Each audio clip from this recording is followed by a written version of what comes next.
Welcome to match 3 of this League of Affinity. This hand is lackluster but playable.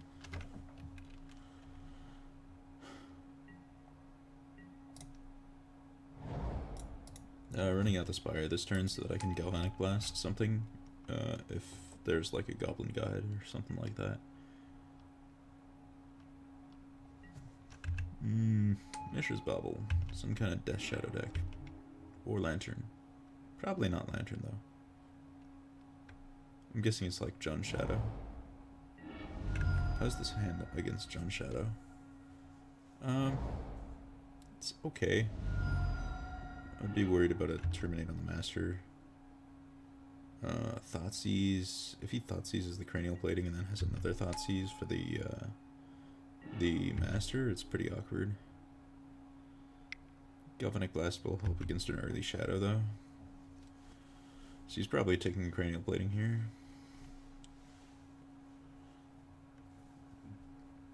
Which means that leading on... Oh no, he takes the Galvanic Blast, okay. So we're not punished for leading on Spire instead of like Moth.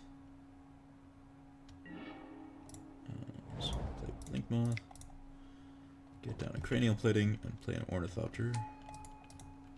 And I think I won't. Do I want to help him lower his life total or not?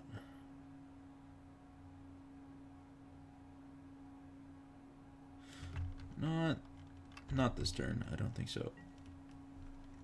It's probably going to play a fetch land anyways, but I don't want him to... My plan is to one-shot him with like Cranial Plating and Master, and I don't want him to be able to one-shot me with a Temur Battle Raged Shadow before I can one-shot him. So here's the Traverse for the Shadow, probably.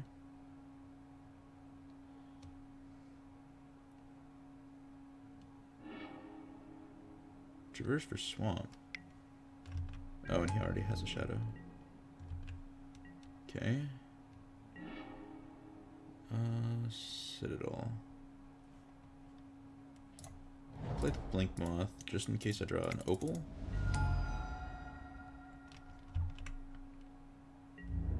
And then not attack this turn. And now, pressure's on him to do something pretty silly, I think. He plays Swamp. Maybe this is like Abzan Shadow, because we haven't seen any... red out of him. And it seems strange he'd fetch for Swamp with Traverse when he could have fetched for red mana if he had it. I don't know, people play all kinds of weird color combinations with Shadow decks, so I'm not gonna presume that he's playing red when I see no... I guess there's Bloodstained Mire.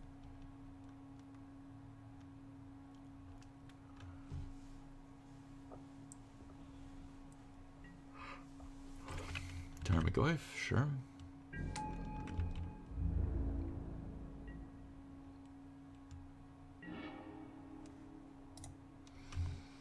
I don't think he has a way to lower his life total at instant speed.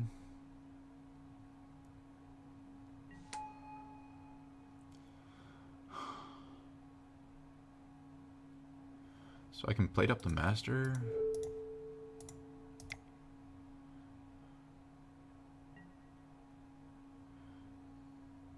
Just attack with just the Master, and then he's forced to jump block or trade both of his creatures for it.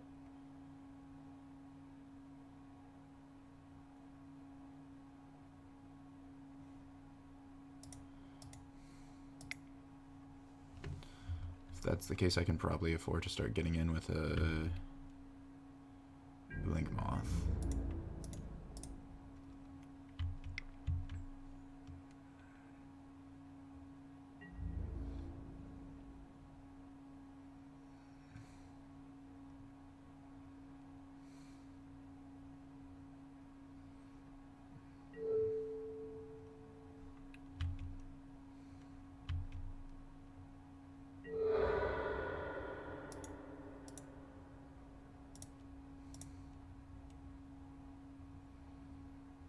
This should be enough to kill both of them.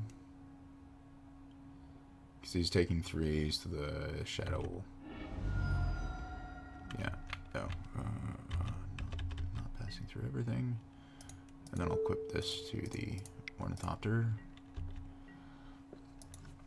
Alright, I'm fine trading Master for both of his creatures. And now I have, like, presumably pretty close to lethal next turn. Lingering Souls. Do I care?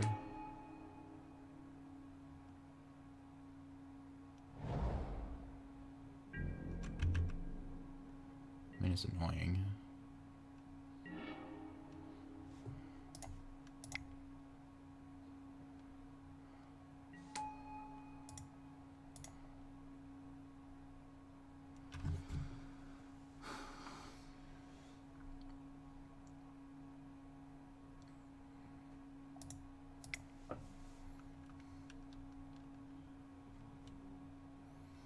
He'll double block the Ornithopter. Unfortunately, there was no actual way for me to leave up.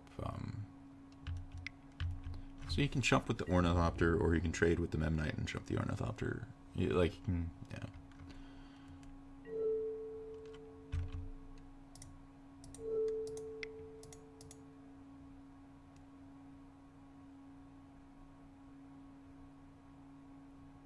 Oh, well, I really punted that turn. I'm not paying attention.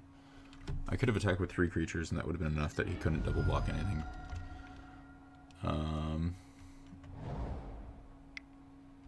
Yeah, I could have had lethal this turn. By setting myself up to instantly equip Cranial Plating to something. Whoops. Lingering Souls and a Tarmogoyf.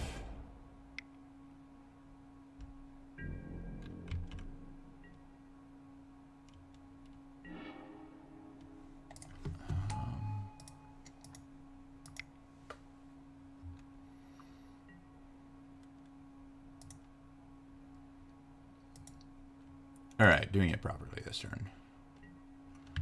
Animate both those. Attack with these. And plating equip to whichever thing he doesn't block.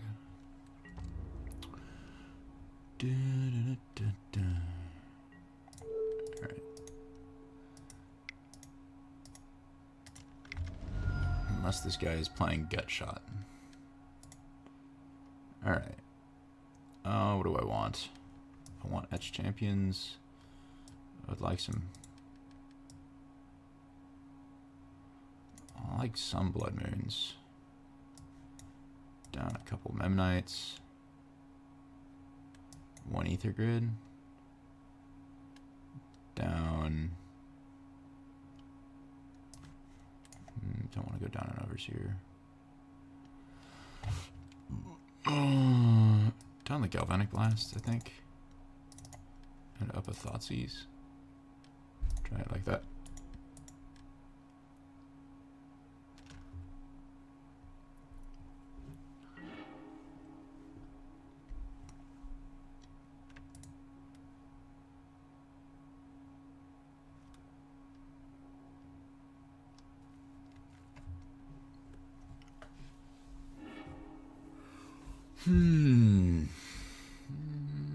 Kind of needs land to get there, but hey, I'll give it a shot.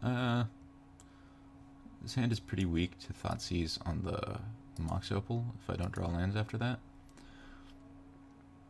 If I do draw a bunch of lands, especially like a Darksteel Citadel, this hand is pretty savage.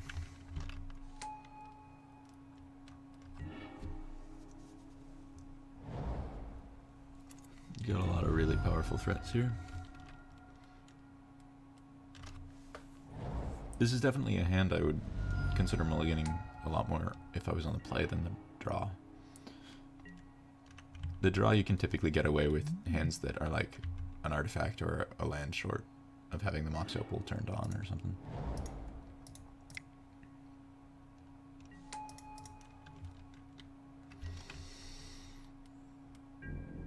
This is probably a Fatal Push, but I'm fine playing a Signal Pest into the Fatal Push because it's also possibly just him shocking himself to get lower on life, and because it means that my other stuff is more likely to survive his Fatal Pushes or whatever. I could play the Overseer.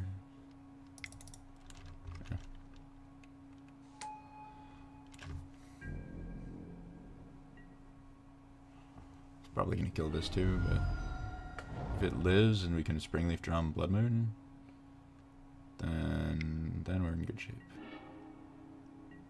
Ooh, Ancient Grudge, that's kind of disgusting. The good news is that he's playing no threats.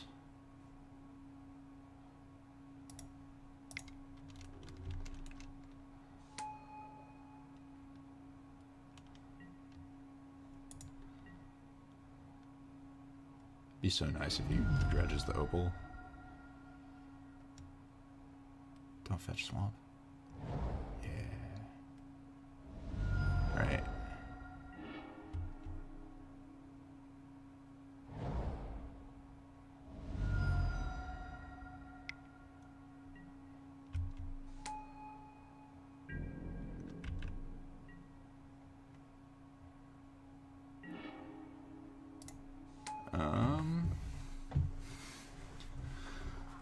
So this is the part where I Blood Moon him.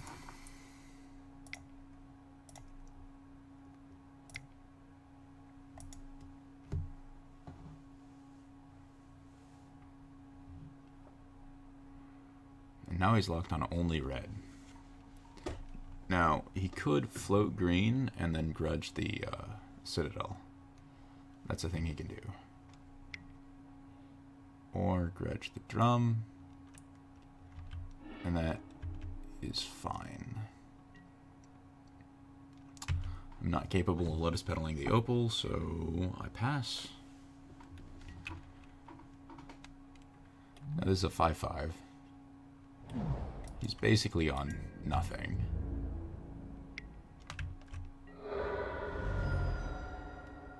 So, play an Edge Champion.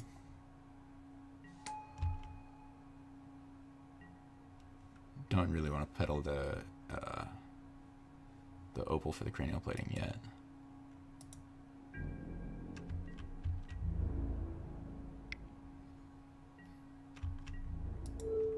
He could try to get me with an Ancient Grudge here, but I'm fine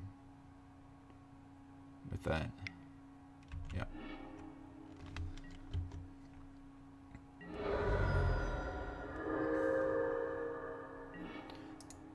Next turn, same as the first turn.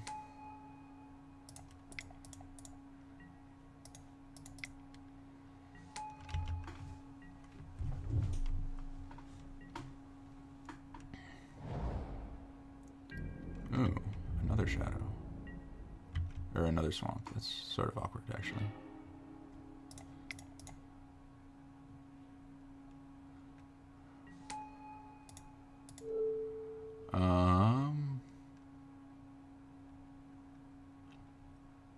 I have 5 artifacts. If he has a push and then a Temur Battle Rage, I'm pretty dead. How much do I care about trying to play around push and Temur Battle Rage?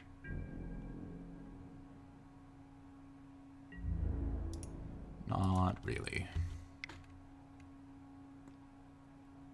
Cool. Got there. Blood Moon being really effective against 4-color Shadow. Nice. Alright, thanks for watching. See you next match.